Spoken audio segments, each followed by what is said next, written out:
son las 5 menos 10 de la tarde y vamos a hablar de la Cuaresma, porque sí, estamos inmersos en la Cuaresma y es que, claro, España es un país con una arraigada tradición católica, así que no es de extrañar que las festividades y las fiestas más relevantes tengan una marca especial en el día a día.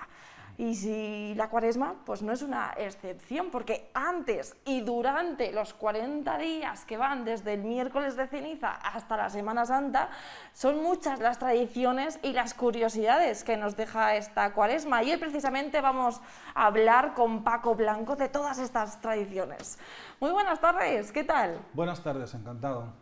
Bueno, inmersos ya en plena Cuaresma y, como decimos, tenemos muchísimas tradiciones, muchas curiosidades, alguna incluso yo no la sabía, que esta mañana preparándome la entrevista he dicho, luego se lo tengo que preguntar a Paco. Pero vamos a comenzar por el principio, si te parece, porque ¿qué es la Cuaresma?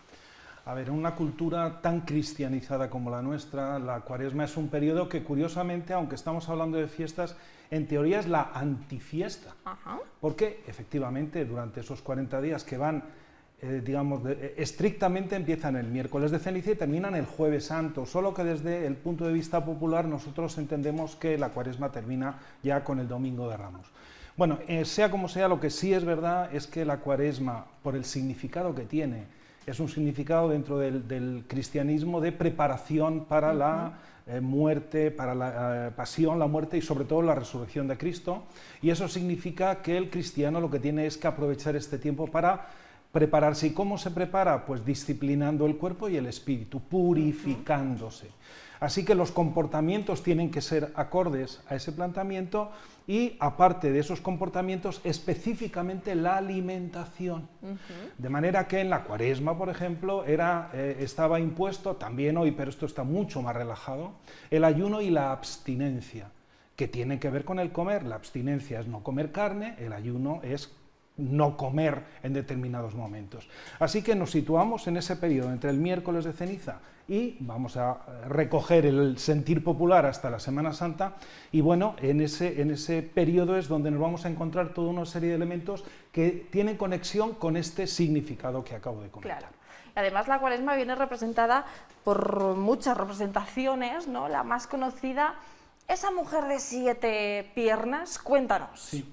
Mira, Basilio Sebastián Castellano quizá es uno de los primeros cronistas que nos hablan de la utilización de esa, digamos, representación o humanización de la Cuaresma en forma de una mujer anciana con 7 pies o 7 piernas, muy delgada, y que la gente lo hacía en papel o las hacía en cartón, y Basilio Sebastián Castellano lo recoge en la primera mitad del siglo XIX. Enrique Esperave de Arteaga dice que en Salamanca eso lo ha visto en torno al año 30. Así que es una tradición que, bueno, que es verdad que ha desaparecido, pero que fue algo bastante extendido, no solo en Salamanca, sino en otras partes de España, y lo que hace es ayudar de una manera lúdica a superar, a vivir con ese sentido un poco de guasa esas 7 semanas que son complicadas, por eso son 7 piernas o 7 pies. La gente tenía esa figura de vieja hecha en cartón o papel colgada o clavada en la pared, y cuando terminaba una semana le cortaba una pierna. Yo esto lo recuerdo cuando estaba interno en el colegio, cuando yo era un crío, pues también en nuestro calendario íbamos tachando los días que nos faltaban para las vacaciones. Bueno, es un poco lo mismo, esperando la liberación que va a proporcionar cuando llega la Pascua. Así que, pero curiosamente, en relación con esa vieja de la Cuaresma, había otra tradición que también recoge Basilio Sebastián y que tenía que ver con una especie de petitorio que solían hacer los niños yendo por las calles de casa en casa y gritando "a matar la vieja", decían, y así se llamaba, "a matar la vieja", y de esta manera iban pidiendo dinero, la gente, dinero poco le darían cosas de comer para luego ellos hacer sus meriendas. Curioso que sea una vieja con 7 piernas y que sea el "a matar la vieja", digamos, un rito infantil de tipo lúdico también, conectado con la Cuaresma, pero hay bastantes cosas más. Con el miércoles de ceniza, el inicio de la Cuaresma, ya también tenemos la principal tradición. Del polvo vienes y en polvo te convertirás. ¿Qué significa esto? A ver, una cuestión que hay que tener en cuenta. Pensamos que el carnaval va del domingo al martes de carnaval. No. El carnaval se funde con la Cuaresma el miércoles de ceniza. ¿Por qué? Porque el miércoles de ceniza es la última gran mascarada del carnaval, que es el entierro de la sardina. No lo olvidemos, ¿vale? Dicho esto, pasado esto, pasamos a ese ritual de la imposición de la ceniza, que lo que hace es proporcionar una cura de humildad al individuo. Mira, date cuenta de lo que eres y prepara tu espíritu y prepara tu cuerpo para estar en la mejor disposición que debes tener. Curiosamente, ese mismo día hay dos cosas en Salamanca, una de ámbito rural y otra de ámbito urbano, que tienen un profundo simbolismo. En el ámbito rural, era costumbre, y esto era un acto simbólico, el fregar las sartenes. La gente fregaba las sartenes el miércoles de ceniza porque teóricamente ya no iba a haber grasas, no iba a haber carnes, y entonces teóricamente lo dejaba ahí hasta que terminaba la Cuaresma.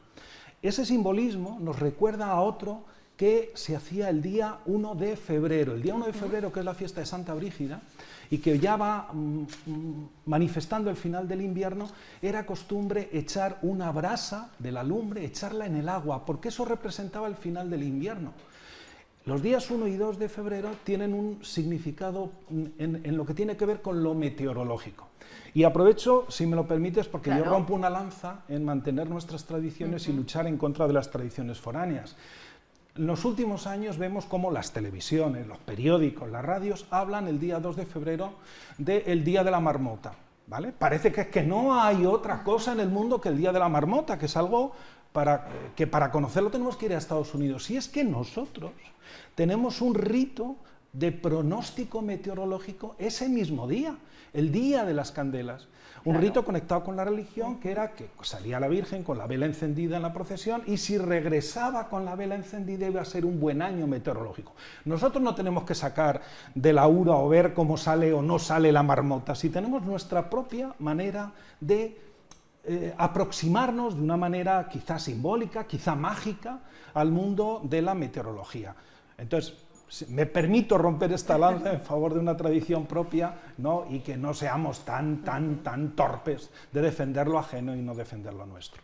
Bueno, el miércoles de ceniza tenemos ese rito de fregar las sartenes y tenemos un acto simbólico en la ciudad, no olvidemos, y es que el miércoles de ceniza las prostitutas, cumpliendo las normativas, los estatutos de la Casa de Mancebí, abandonaban la ciudad y ya no volvían hasta el lunes de Aguas. Eso es algo urbano, es algo urbanita, eso no se da en los pueblos, ¿no? Pero vemos cómo ese significado simbólico, la sartén que nos habla de la purificación del cuerpo, el abandono de las prostitutas de la purificación del alma, es decir, apartar la carne en sentido simbólico de la tentación de los hombres, ¿no? Eso para hablar del miércoles de ceniza. Hay una fiesta. Cuando hablamos de que la Cuaresma es una fiesta no fiesta, curiosamente nos olvidamos de que justo cuando ha empezado la Cuaresma, unos días después, el primer domingo de Cuaresma, nosotros lo llamamos el domingo de piñata. Y el domingo de piñata es un mini carnaval, porque aunque ya no estaban autorizadas los bailes, los festejos, este tipo de celebraciones, sin embargo, se permitía, había una tolerancia. Aunque la normativa religiosa era muy estricta, de no bailes, no fiestas, etcétera, etcétera, ese día se hacía esa pequeña excepción. La Cuaresma, que bueno, son 40 días, también un número que simboliza, por ejemplo, esos 40 días que estuvo Jesús en el desierto. Sí, mira, el tema porque es una cuarentena al final, claro. Ahora que estamos con la pandemia y estamos tan acostumbrados a hablar de las cuarentenas. La cuarentena desde el punto de vista espiritual en la tradición judeo-cristiana arranca no de esos 40 días que estuvo en el desierto antes de empezar la vida pública, Cristo, ¿no? Sino que comienza antes. 40 días se dice que duró el diluvio, 40 días se dice que duró la travesía del desierto de los judíos en busca de la tierra prometida, 40 décadas duró la esclavitud de los judíos en Egipto, Y esa cuarentena se aplica después a otros elementos, como es la vida cotidiana, la cuarentena de la mujer después de dar a luz.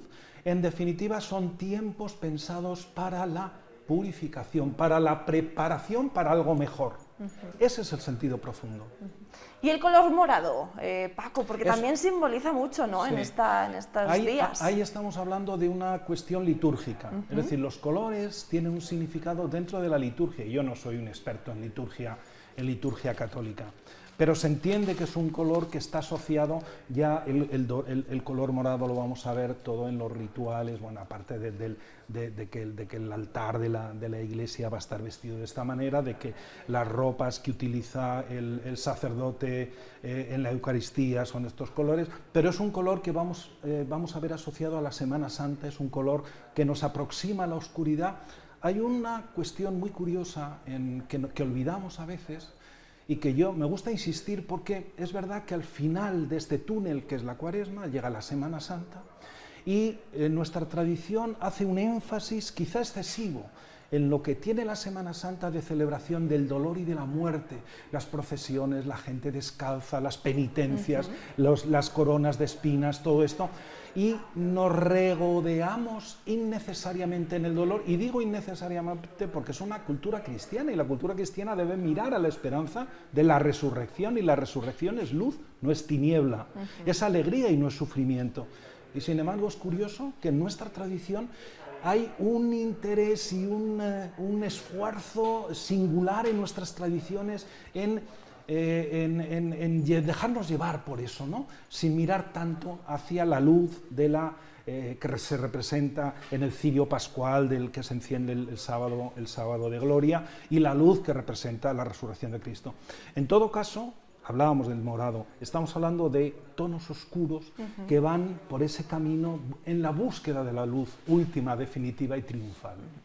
Hablábamos antes, ¿no?, que la Cuaresma es un periodo de ayuno, de abstinencia, no se puede comer carne ni pollo, solamente productos del mar, y eso sí, a raíz de esto nacen los dulces, porque hay muchos dulces elaborados y creados precisamente para compensar ese ayuno. Hay dulces y hay otras comidas que están perfectamente conectadas con la Cuaresma. En todo caso, si me permites, una cosa curiosa. En la tradición, sobre todo a partir del siglo XVI, que es cuando toma más fuerza, los cristianos católicos pudientes se permitían comprar, digamos, la licencia de no tener que respetar las normas de la Cuaresma y poder comer carne o poder no ayunar a través de lo que llamaban la bula. La bula era un documento que tú lo pagabas, se expedía tu nombre, y eso quiere decir que tú podías romper esos preceptos de la Cuaresma. Bueno, de ahí viene la expresión de cuando alguien hace lo que le da la gana y dice, hombre, es que este tío tiene bula, que es que ni siquiera sabemos de dónde surgen las expresiones populares. Bueno, pues curiosamente, la gente en muchos pueblos de nuestra provincia, cuando alguien moría, era costumbre taparle la cara y enterrarle con la bula que estaba expedida a su nombre, con lo cual, en el fondo, estamos hablando de creencias de ultratumba y de la idea de que parece que la bula es un salvoconducto para que en la otra vida también te puedas atiborrar de carne.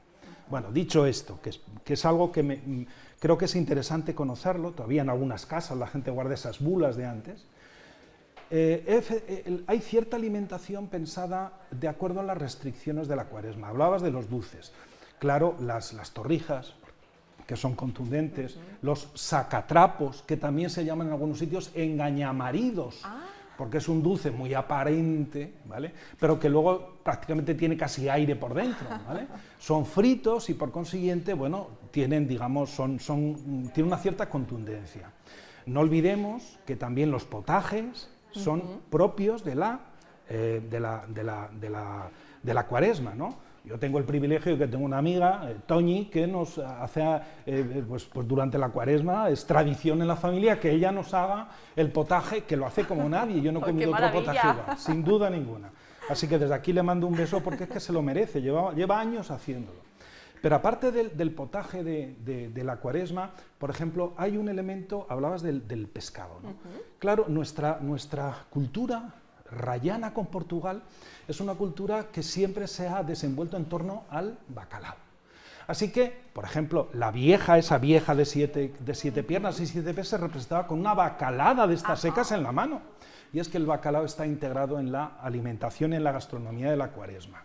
¿Cómo? Integrado en el potaje, o bien a través de buñuelos de bacalao, o a través de diferentes platos en los cuales este pescado, que es el pescado seco que puede llegar con garantías a esta tierra, pues formaba parte y se entendía como algo que uno, es decir, cuando pensaba en la Cuaresma ya el paladar le traía el sabor del bacalao y bueno, es algo que está profundamente integrado en nuestra cultura. Hemos hablado de la comida, de ese color morado, pero también la música está muy presente en la Cuaresma y además destaca los misereres.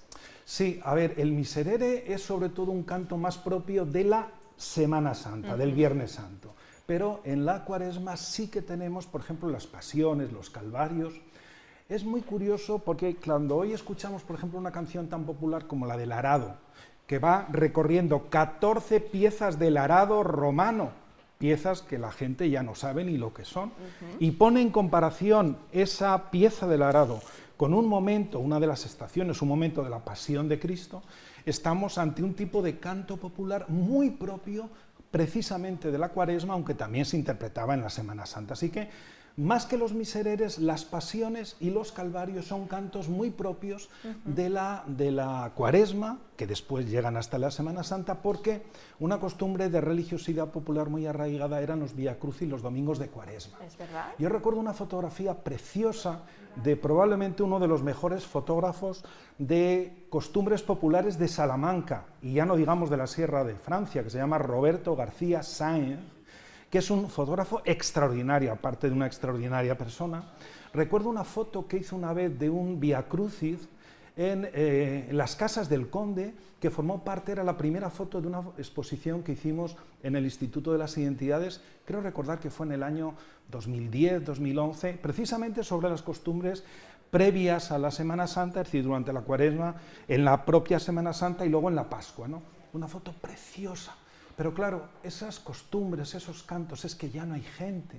La gente mayor era la que practicaba, eran los practicantes desde esa religiosidad popular de unas tradiciones que han ido poco a poco desapareciendo. De manera que, bueno, hoy, desafortunadamente, hombre, aquellos que nos dedicamos a rescatar y a que eso al menos quede ahí para que lo conozcan las nuevas generaciones, lo verán. Ahora, que esté vivo, que esté vigente, pues casi no, salvo esos casos excepcionales de burbujas de la tradición, como puede ser la Alberca, ¿no? Y algún otro pueblo. Pocos, algunos hay, pero realmente pocos hay. Qué lástima, Paco, porque se nos acaba el tiempo de esta entrevista. Es que la Cuaresma es un tema muy amplio, estaríamos toda la tarde hablando, pero es un Y parece placer. que no hay nada, ¿eh? Porque ¿Sí? la Cuaresma yo digo que es la no fiesta y parece que realmente no. Y pues fíjate si hay cosas, ¿no? Sí, sí, hay muchas cosas.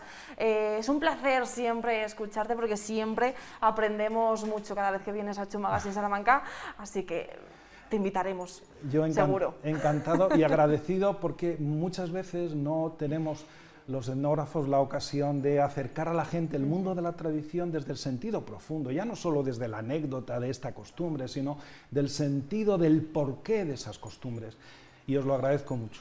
Hay que acercar la tradición para así poder defenderla, que hay que defender lo nuestro. Gracias, Paco. Un placer. Y nosotros vamos a hacer una pausa para la publicidad, pero no se muevan, que son solo 3 minutos y enseguida volvemos con muchos más contenidos aquí en 8 Magazine Salamanca. Ya llega hasta el